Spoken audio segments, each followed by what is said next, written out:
이번 주 우리에게 주신 언약의 말씀 누가복음 1장 5절에서 16절까지의 말씀입니다.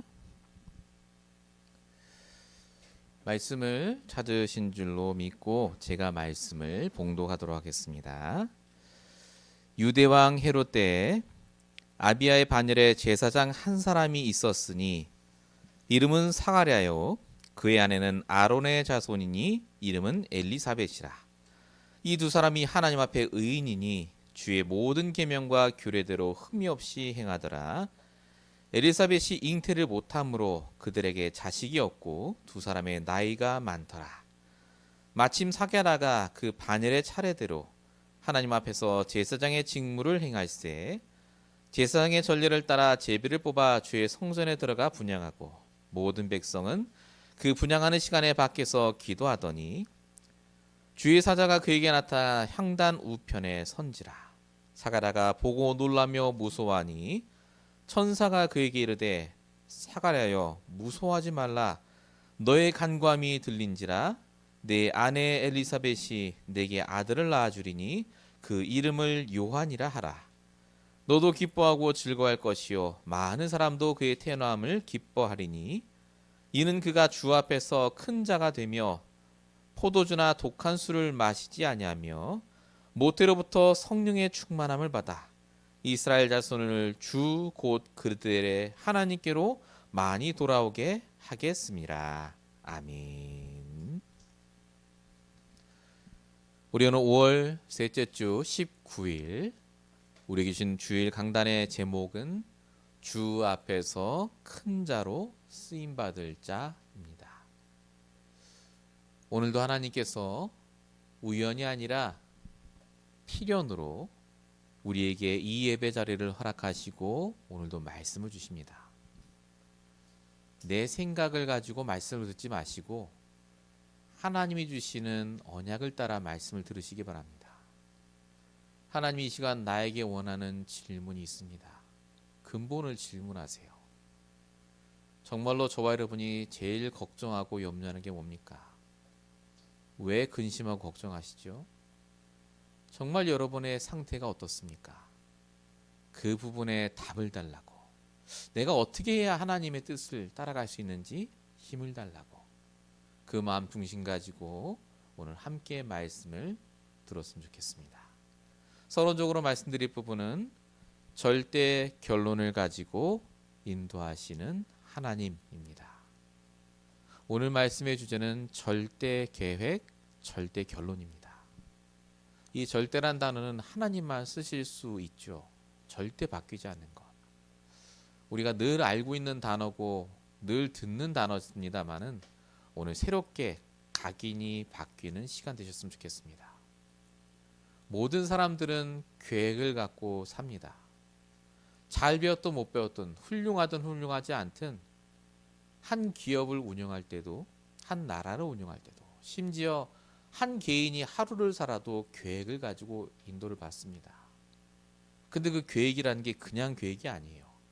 내가 생각할 때 가장 좋은 계획을 짭니다. 시간, 동선 다 따지는 거죠. 그 계획대로 잘 되면 내가 잘 살고 있다고 느낍니다. 내 계획대로 내가 좋은 학교를 가고 계획대로 결혼하고 계획대로 아들을 낳고 계획대로 좋은 집과 차를 구매하고 그렇게 계획을 갖고 사는 게 중요하고 계획대로 되는 게 행복이다 라고 가르치는 게 세상이고 학교입니다. 계획이 중요하죠. 계획이 있어야 움직이니까요. 근데 여러분, 계획이 내가 원하는 결론으로 이어진다는 보장은 없습니다. 아무리 좋은 계획을 짜도 결론이 틀린 결론일 때가 더 많습니다. 심지어 계획대로 안 될 때가 거의 99%예요. 된다 해도 내가 원하는 결론대로 안 될 때가 더 많죠. 뉴스에 왜 사건 사고 문제가 터집니까? 내가 최고의 계획을 짜고 움직였는데 그게 안 돼서 나오는 문제들 아닙니까? 결국 사람은 계획을 짜지 말라가 아니라 그 계획대로 결론이 나지 않음을 인정하셔야 됩니다. 성경은 뭐라고 말하느냐? 잠언 16장 9절. 사람이 마음으로 자기의 길을 계획할지라도 그의 걸음을 인도하시는 이는 여호와 하나님이라고 합니다. 결론은 하나님 손에 있습니다. 계획은 마음대로 짜도 됩니다. 그러나 결론은 붙잡지 마세요. 저와 여러분이 왜 복음과 말씀을 듣습니까? 계획을 짜기 위해서 그렇습니다. 어떻게 내가 인도받을 것인가? 어떻게 내가 기도할 것인가? 이 문제 내가 어떻게 결정할 것인가? 근데 거기까지가 우리가 할 부분이고요. 그 모든 계획의 결론은 이미 하나님 손에 있습니다. 그 하나님 손에 있음을 믿고 인도받아야 돼요. 여러분, 계획을 짰다는 말은 인도받을 계획을 짰다 그 말입니다. 계획 짜는 것보다 더 중요한 게 인도받는 거예요. 이때 하나님의 절대 결론이 믿어집니다. 절대 결론이 무슨 말이죠? 결론 다 났으니까 넌 할 거 없어 이겁니까? 하나님이 다 결론 내놨으니까 내가 해봐야 소용없겠네 그겁니까? 아닙니다. 절대 결론이란 말은 하나님이 내가 생각하는 결론보다 더 좋은 결론을 갖고 계시다 그 뜻입니다. 그래서 인도받는 거예요. 그래서 계획하는 겁니다. 영육간에 하나님이 더 좋은 결론을 갖고 계시는데 내 계획은 항상 내 결론에 머물러요. 이거밖에 안 되겠지. 여기까지만 하면 될 거야. 아닙니다. 하나님은 저와 여러분이 복음과 말씀을 듣고 하나님이 더 좋은 결론을 주실 줄 알고 매일마다 가장 좋은 계획을 짜셔야 돼요. 인도받을 계획이요. 이거에서 응답받은 사람들이 오늘 본문에 등장하는 사가랴, 엘리사벳, 그리고 세리요한입니다. 오늘 이 말씀을 따라 여러분들이 인도받으시고 당장 눈앞에 보이는 걸로 계획하고 결론 짓는 것을 그만두시고 하나님 말씀 따라 내가 인도받을 계획을 짜시고 결론은 하나님께 맡기세요. 왜 자꾸 우리가 결론을 냅니까? 이렇게 될 거야 라고. 왜 자꾸 5년 후 10년 후 내 인생을 결론 짓습니까? 하나님께서 말씀 따라 매일마다 인도하세요. 그 인도만 따라가시면 됩니다. 저와 여러분이 오늘 말씀 따라 인도받으며 계획하시는 중요한 시간 되시기 바랍니다. 자, 본론 첫 번째입니다. 절대 결론이 있다는 말은 절대 계획이 있다는 말이겠죠. 하나님 우리를 완벽한 계획을 가지고 이끌고 계시고 절대 계획 속에 우리를 지금도 역사하고 계십니다. 하나님이 처음부터 인간을 창조하실 때 절대 계획을 갖고 창조하셨다고 적혀 있습니다. 창세기 1장 20절 28절이요. 하나님의 형상으로 생기를 불어넣으시고 에덴 동산에 축복을 주시고 창세기 2장 17절에 선악과만 먹지 않으면 선악과가 뭘 뜻하죠? 하나님 말씀이요.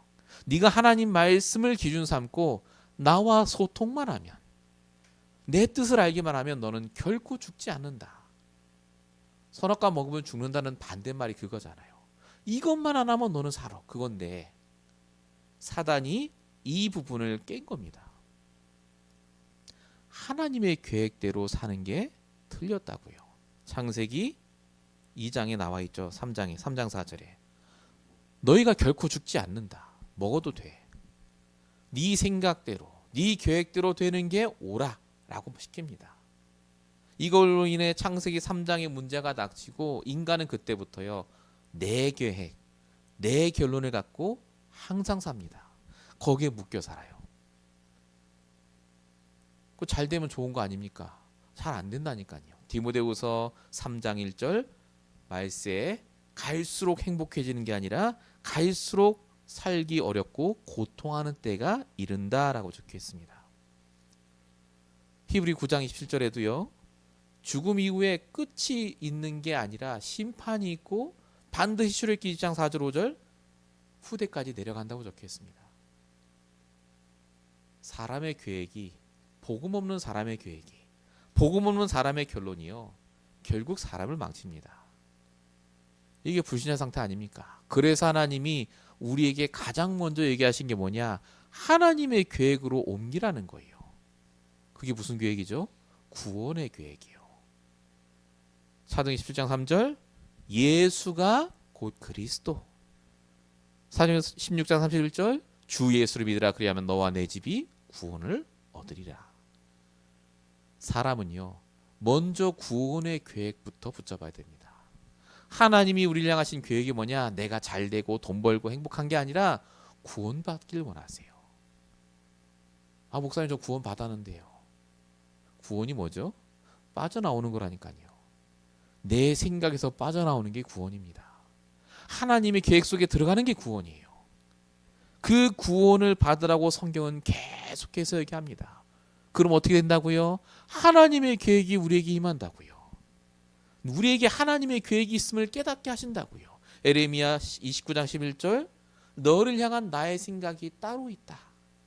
시편 33편 11절 구원받은 나를 향하신 영원한 하나님의 계획이 대대로 이루는 하나님의 생각이 있다고 말합니다. 비로소 하나님의 계획이 보이는 거예요.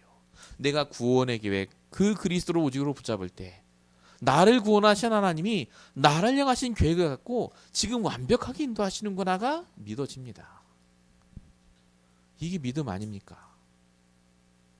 그래서 저와 여러분에게 구원받은 자는요 우연이 없어요. 단 하나도 우연이 없습니다. 하나님의 완벽한 계획 속에 지금 가고 계시는 거예요. 얘가 뭐였죠? 오늘 사가랴와 엘리사벳이라고 하는 세리요한의 부모 이야기가 처음에 나옵니다. 여러분 세리요한 얘기만 나오면 돼요. 세리요한이 예수님 오시기 전에 선포했거든요. 예수님 오신다. 그 얘기해야 되는데 오늘 본문 5절에 보니까요. 세리요한이 태어났다고 안 적혀 있어요. 부모 얘기부터 나옵니다. 유대왕 헤롯 때에 아비야의 바늘에 제사장 한 사람이 있었는데 그 사람이 사게라고 그의 아내가 아론의 자손인데 이름이 엘리사벳이다. 이거 지금 왜 족보로 왜 적어놨을까요? 세리요한이 오는 것이 하나님의 계획인데 그 전에 부모에게 계획이 있었어요. 아버지가 레위 지파입니다. 레위 자손이 제사장. 엄마는요 엘리사벳은요 아론의 자손이니 무슨 말입니까? 역시 레위 지파예요. 레위 지파와 레위 지파가 우연히 결혼한 것 같은데 우연이 아니다 그 말입니다. 그 두 사람이 만나 하나님이 택하신 세례 요한이라는 크게 쓰임받을 자를 하나님이 나게 하셨어요. 구원의 계획 속에 있는 사람은요 절대 우연이 아닙니다. 그럼 모세도 레위 지파와 레위 지파가 결혼한 거잖아요. 출애굽기 2장 1절. 레위 사람에게 장계들었다. 저와 여러분이 그 사람입니다. 우리가 이 땅에 태어난 게 우연이 아닙니다. 우리가 이 땅에 살고 결혼하고 아이를 낳고 그 사람을 만난 게 우연이 아니라니까요. 하나님의 절대 계획 속에서 그 모든 게 진행이 된 겁니다. 그거 다 아는 거 아니냐? 이게 무슨 말이죠? 하나님의 계획 속에 있다? 인정하라고요. 하나님의 절대 계획 속에 있음을 인정하면 어떻게 되죠? 인도받습니다. 왜 거기에 자꾸 묶여서 안 나갑니까? 앞으로 왜 불신하고 염려하고 하나님 원망합니까? 진짜 하나님 계획 속에 있다면서요. 완벽한 하나님의 계획.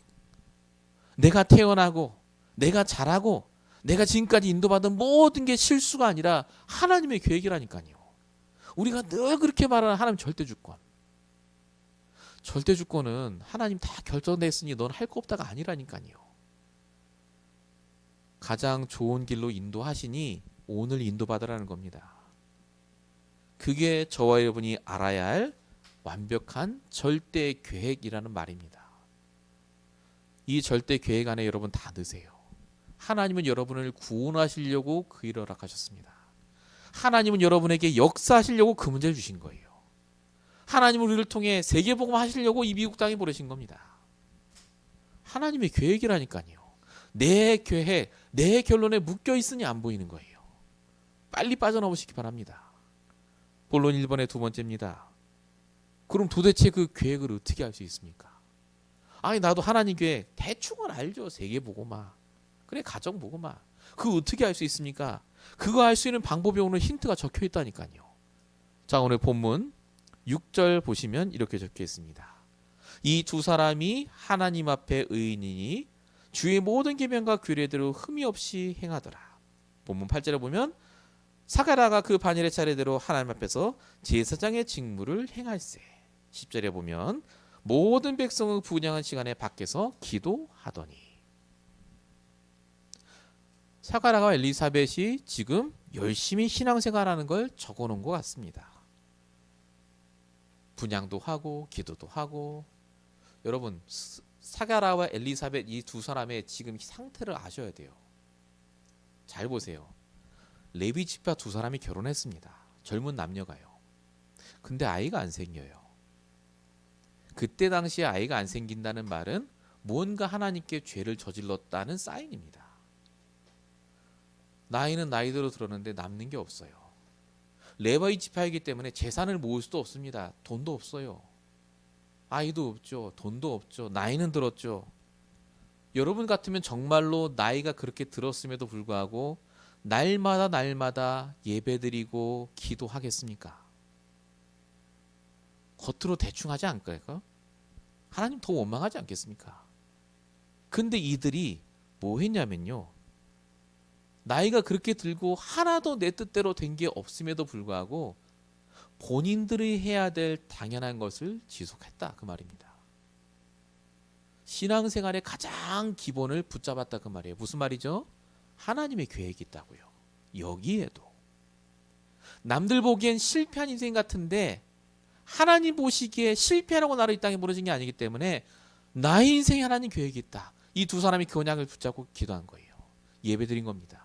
분향하고 제사장의 직무를 하고 그러고 있는데 어느 날 시간표가 딱 옵니다. 본문 15절 천사가 나타나죠. 너의 간구함이 들린지라 내 아내 엘리사벳이 아들을 낳아주리니 그 이름을 요한이라 하라. 16절에 보면 이는 그가 주 앞에서 큰 자가 되고 이스라엘 자손을 하나님께로 많이 돌아오게 하겠습니다. 말씀을 통해 드디어 계획을 깨닫게 하세요. 그 늙은 나이까지 도대체 하나님 계획이 뭡니까 기도했는데 하나님께 지극히 당연한 것을 지속하고 있는데 어느 날 말씀으로 깨닫게 하십니다. 이 어느 날이 중요해요. 이 어느 날이 될 때까지 저와 여러분이 뭐 하셔야 되느냐? 당연한 걸 해야 돼요. 당연한 것. 하나님께 예배하고 말씀을 통해 하나님의 계획을 질문하고 하나님이 답해주지 않으면 몰라요. 그러나 질문하고 주실 때까지 지속하는 게 필요합니다. 그게 중요하죠. 그래서 사단이 뭘 못하게 하느냐? 예배를 못하게 해요. 딱 끊어지게 합니다. 질문하지 않게 해요.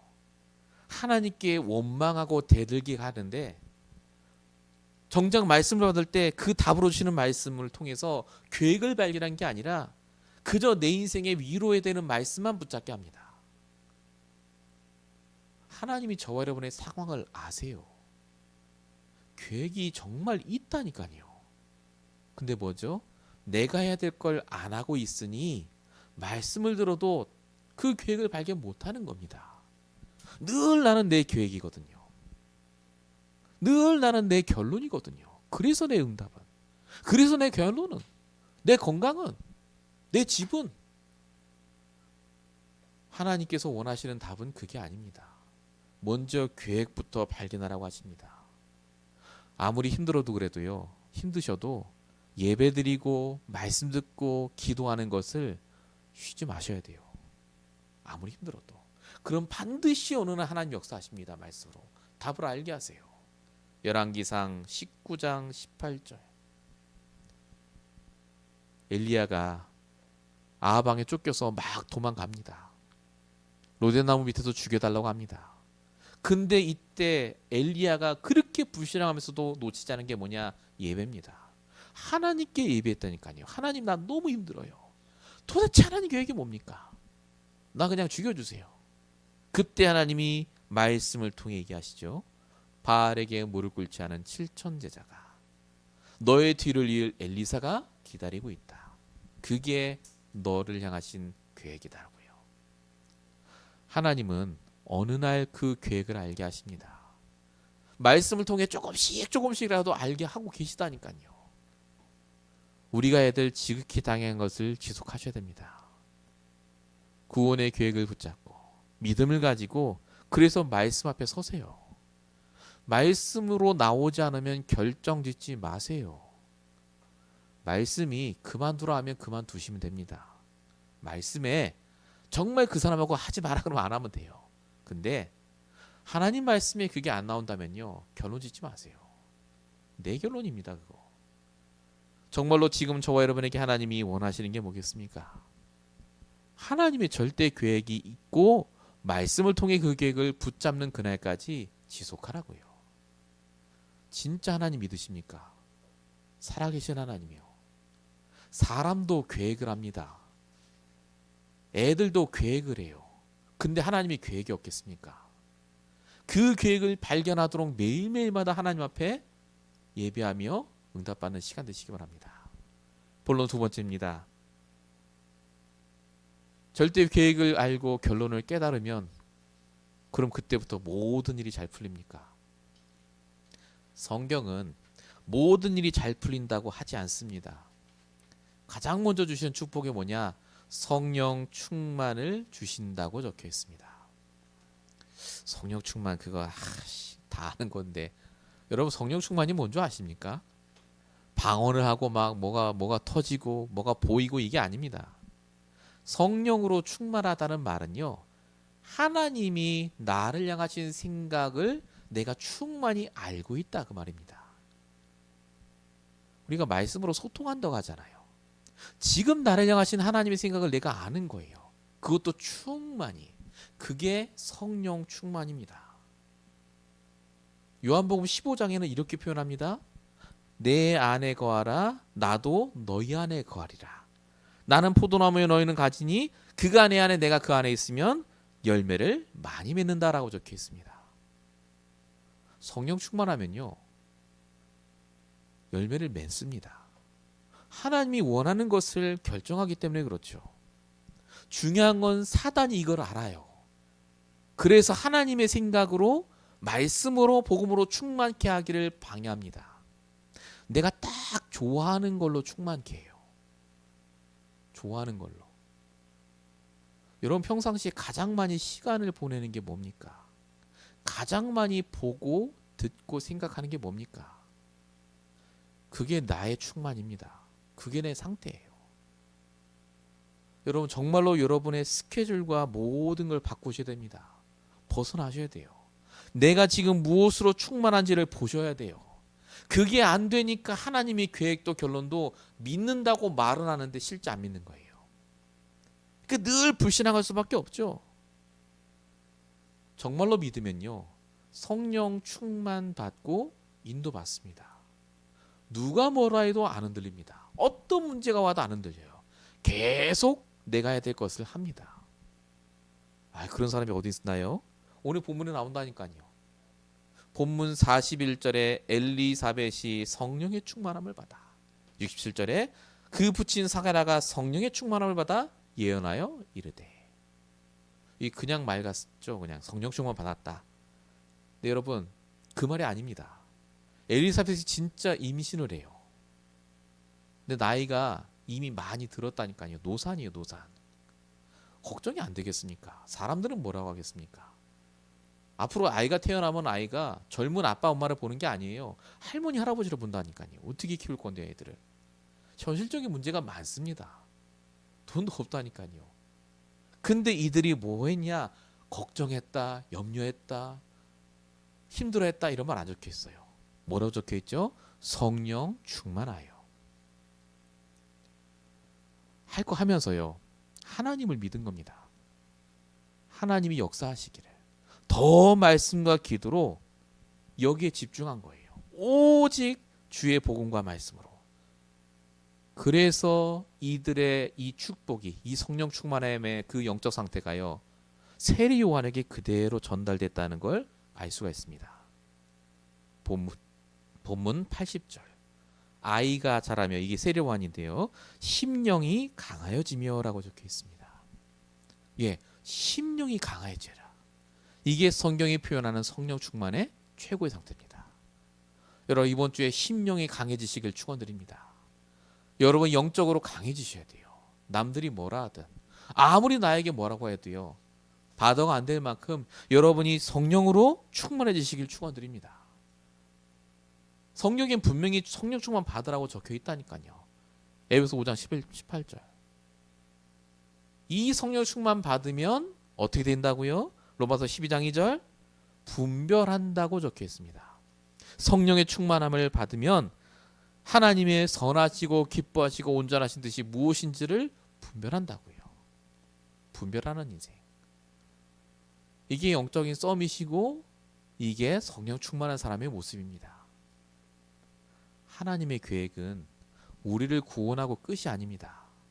우리 영적 상태가 날마다 심령이 강해지도록, 날마다 영적으로 서밋 상태에 있도록, 날마다 분별하는 그 상태에 있기를 원하는 게 하나님 계획이에요. 내 영적인 상태를 바꾸셔야 됩니다. 본론 2번에 2번입니다. 성령 충만 받고 내가 강해지면 끝이냐? 아닙니다. 하나님이 나를 통해 역사하심이 드디어 보입니다. 내 일상생활에서요. 내가 주인공으로 딱 움직여요. 하나님이 나를 붙잡고 움직여요. 그걸 다른 말로 나시린의 축복이라고 합니다. 오늘 본문 15절에 보니까 세례 요한에 대해서 이렇게 적혀 있습니다. 그가 주 앞에서 큰 자가 되며 포도주나 독간술을 마시지 아니하며 모태로부터 성령이 충만한 바다 이렇게 적혀 있습니다. 나시린이 어떤 사람이죠? 하나님께 예배만 드리도록 택함 받은 자입니다. 포도주도 안 되고 독주도 안 먹고 머리도 안 깎고 경건하게 키우는 사람. 나시린. 그냥 생각하면 무슨 수도승이나 수도사에 있는 멀리 있는 경건하게 생활하는 사람, 그런 사람으로 보일 수 있습니다. 근데 그 나시린이 아니에요. 나시린의 핵심은 하나님이 그 일 때문에 택한 한 사람이란 뜻입니다. 택한 한 사람. 그 일을 하기 위해 하나님이 태초전부터 작정한 그 한 사람. 주인공이라니까요. 그 나시린으로 하나님이 여러분을 부르셨어요. 여러분이 나시린입니다. 나시린이에요. 성경 어디 적혀 있죠? 갈라디아 3장 29절 너희가 그리스도의 것이면 곧 아브라함의 자손이요 약속대로 욥을 이을 자다. 하나님은 여러분을 통해 일을 하기 원하십니다. 여러분이 주인공으로 주 앞에서 크게 쓸 자로 보내셨어요. 이 땅에. 그게 하나님의 계획입니다. 성령 충만 받고 끝이 아니라요. 그래도 목사님 나는 능력이 없는데요. 누가복음 7장 28절 여자가 낳은 자 중에 요한보다 큰 자가 없는데 그러나 하나님 나라에서는 극히 작은 자라도 그보다 크니라. 저와 여러분은 세례 요한보다 더 큰 일을 할 자입니다. 더 크다고요. 더 크게 하나님 앞에서 쓰임받을 자입니다. 그래서 나를 결론짓지 마세요. 그래서 내 생각, 내 결론에서 빠져나오세요. 하나님의 계획과 하나님의 결론은 다르다니까요. 여러분 정말 성령 충만 속에 있으시길 축원드립니다. 정말 나신의 축복을 회복하시기 바랍니다. 이번 주에 기도하세요. 하나님의 절대 계획과 결론 속에는 내가 매일마다 성령 충만에 응답받도록, 흔들리지 않도록, 매일마다 나신의 응답 속에 모든 사람과 현장을 갈 수 있도록. 오늘 말씀은 세례요한 얘기도 아니고 세례요한이 엄마 아빠 얘기도 아닙니다. 우리 얘기예요. 하나님이 우리를 그렇게 부르셨고 그렇게 지금 인도하고 계신다고요. 우리가 이 응답을 꼭 받는 이번 한 주가 되셔야 되겠습니다. 본론 세 번째입니다. 이렇게 하나님의 절대 결론을 가진다가 그럼 뭐 해야 되겠습니까? 여러분 정말로 절대 결론과 계획을 알고 인도받는다면 우리의 일들은 하나님 앞에서 분명히 결론이 됩니다. 인도함 받게 돼 있어요. 근데 하나님의 진짜 결론은 따로 있죠. 그게 뭐죠? 베드로전서 1장 9절입니다. 믿음의 결국은 곧 영혼 구원이라. 복음을 증거하는 것, 전도라고 하는 것이요. 사람 살리는 것이 우리 인생의 최종적인 결론입니다. 이걸 놓치지 말아야죠. 세례 요한은 앞으로도 또 나오겠습니다만은요. 이 일을 최고로 했던 사람입니다. 날마다 고민했어요. 어떻게 나는 예수가 그리스도이심을 증거할 것인가? 어떻게 나는 내게 주신 말씀을 전달할 것인가? 요한복음 1장 29절에 요한이 그래서 예수님이 세례 받으러 오시는 것을 보고 예수님을 보고 이렇게 얘기합니다. 보라, 세상 죄를 지고 가는 어린 양 이로다. 요한이 계속해서 기도하면서 어떻게 복음을 증거할 것인가를 고민하다가 나온 이야기였습니다. 요한은 평생 그리스도 증거하다가 죽습니다. 인생의 결론이에요. 목사님, 저는 목회자도 아니고 아무것도 아닌데요. 성경은 뭐라고 말하느냐? 베드로전서 3장 15절, 너희 속에 있는 소망에 관한 이유를 묻는 자에게 대답할 것을 항상 준비하되. 하나님께서는 전도를 저와 여러분에게 맡기셨습니다. 어마어마한 전도 안 해도 됩니다. 내가 정말로 하나님의 절대 계획과 결론을 알고 있다면, 내 영적인 상태가 성령이 충만한 상태요, 나신의 응답을 누리고 있다면요, 반드시 하나님은 나를 통해 복음을 들을 그 한 사람을 허락하십니다. 우리가 이것 때문에 부름받았다니까요.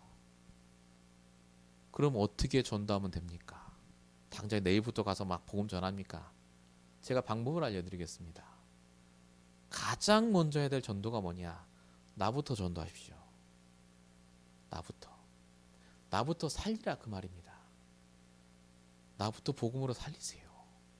나부터 말씀으로 충만케 하십시오. 정말 기도하시기 바랍니다. 내가 살아나야죠. 그래야 전도를 할 거 아닙니까? 그리고 나서 내 주변에 있는 사람을 두고 기도하십시오. 그래서 전도부터 해야죠. 여러분, 전도는 영적 싸움입니다. 현장에 흑암이 꽉 차 있기 때문에 기도에서 흑암이 결박돼야 전도가 이루어져요. 여러분, 가정과 가문이 왜 복음을 안 듣느냐? 간단합니다. 흑암의 역사에서 그렇습니다. 사단이 붙잡고 있어요. 계속해서 결박하고 기도하면서 정말 하나님이 사건 문제를 통해 복음을 듣는 그날까지 인도받는 겁니다. 나를 전도하고 기도를 멈추지 않고 영적 싸움에 승리하는 것, 이게 전도의 시작입니다. 이 전도를 우리가 이번 주에 정말 실천하며 함께 인도받았으면 좋겠습니다. 자, 결론입니다. 우리 힘으로 그래서 계획을, 결론을 바꿀 수 있느냐? 안 될 겁니다. 우리 오직 지난주 함께 말씀 받았는데 내 힘으로 오직 안 돼요. 자, 날마다 뭐 하셔야 된다고요? 보호자의 능력을 구하시기 바랍니다. 보호자의 능력을 구하라? 간단히 말하면 하나님께서 힘을 달라 기도하셔야 돼요. 기도하셔야 됩니다. 이게 산업성경에 나온 말씀이었거든요. 보호자의 능력을 구하는 기도. 여러분 다 아시는 겁니다. 성삼위 하나님이 나와 함께 시공간 초월 237 축복을 비칠 그 축복을 나에게, 정말로 하나님이 주시는 전무후무한 응답을 나에게. 우리 777 기도에 쭉 나오는 내용들인데요, 핵심이 뭐냐면요, 하나님께서 지금 나와 함께 달라, 그 기도입니다. 그 기도를 여러분이 꾸준하셔야 돼요. 결론 두 번째입니다. 그래서 여러분, 자기 전에 기도하십시오. 자기 전에 기도하고 또 다른 거 보지 마시고 자기 전에 기도하고 그냥 주무세요. 일어나자마자 뭐 하셔야 되느냐? 기도하세요. 그러면 낮 시간에 일어나는 모든 게 기도로 바뀝니다. 이게 유목사가 했던 말이고 제가 실제 지금 하고 있는 거고 경험하고 있습니다. 정말 많이 바뀝니다. 정말 하나님의 응답을 체험하시게 될 겁니다. 여러분, 정말로 이제 우리가 하나님 주신 언약을 붙잡고 하나님의 절대 계획과 결론 속에 인도받을 시간표가 왔습니다. 정말 오늘부터라도 이 응답 속에 들어가시고 함께 승리하시길 축원드립니다. 기도하겠습니다. 지금도 이 자리에 함께 하시는 아버지 하나님, 우리를 주 앞에서 큰 자로 쓰임받을 수 있도록 지금 이 시간까지 실수하지 않고 인도하심을 감사드립니다. 정말로 하나님께서 우리에게 갖고 계신 완벽한 계획과 결론이 있음을 믿고 오늘도 우리가 해야 될 지극히 당연한 것을 인도받게 하여 주십시고 정말로 날마다 하나님이 주시는 말씀으로 성령 충만을 하여 주십시며 가는 곳곳마다 사람을 살릴 만큼 먼저 내가 살아난 축복을 허락하여 주시옵소서. 다 아는 말씀이 아니라 정말로 우리 개인에게 적용되고 실천할 말씀으로 바뀌게 하여 주십시고 한 주간 내내 기도하다가 응답받는 귀한 우리 모든 임하나님께 성도가 될 수 있도록 역사해 주시옵소서. 주님께서 함께 하실 줄 믿사옵고 우리를 구원하신 예수 그리스도로 감사하며 기도했습니다. 아멘.